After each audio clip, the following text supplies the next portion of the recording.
Good morning student.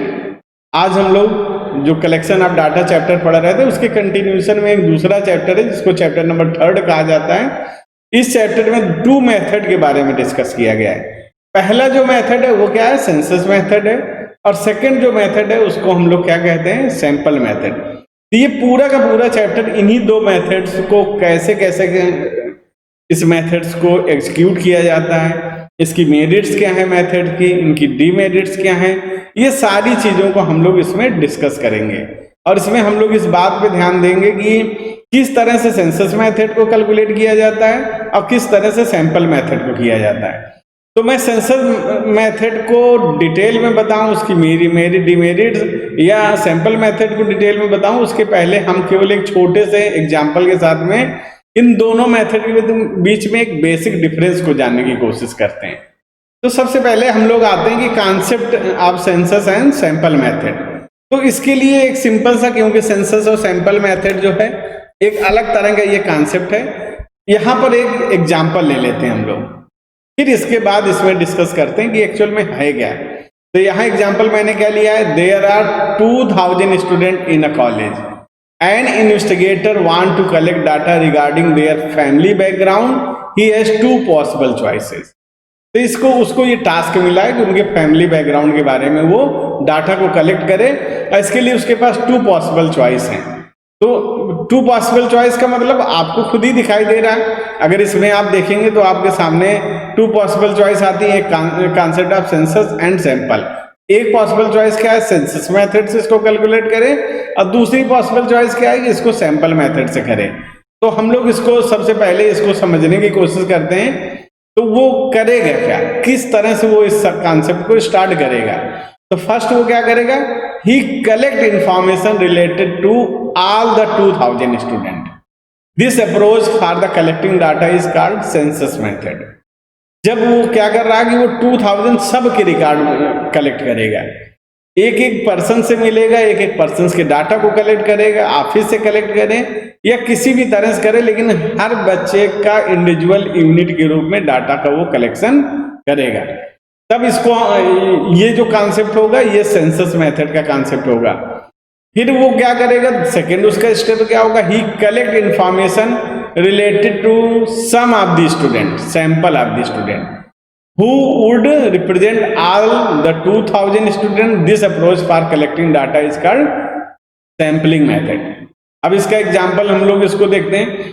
आपको समझ में आ गया होगा कि 2000 स्टूडेंट थे जिस कॉलेज में, उसमें से उसने केवल 200 स्टूडेंट का डाटा कलेक्ट किया है।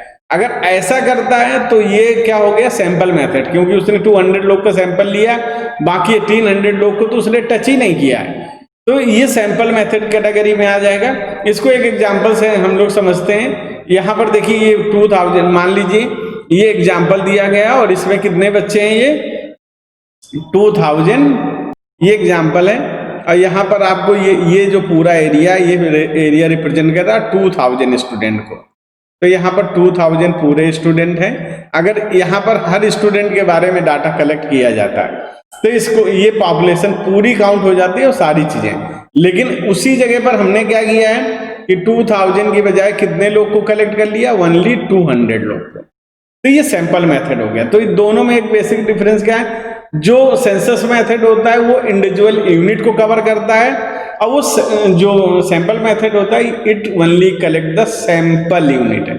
इस सैंपल यूनिट को ही कलेक्ट करता है किसी भी डाटा के कलेक्शंस के लिए।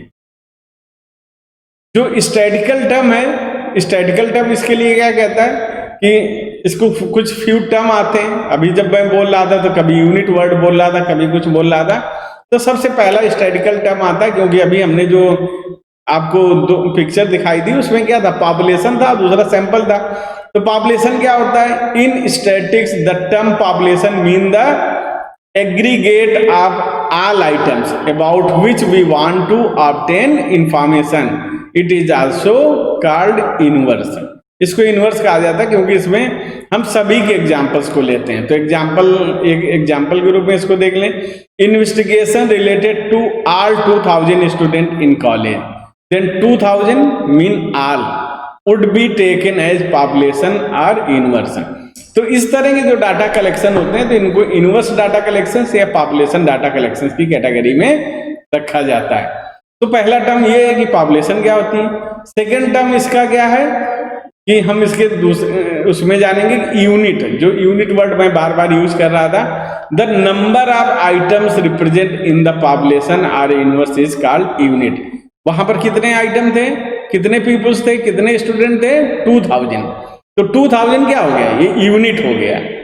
उसी जगह पर हम इसका एग्जांपल के रूप में हम देखें investigation related to all 2000 student in college, then each of these 2000 means each student is called item और यूनिट।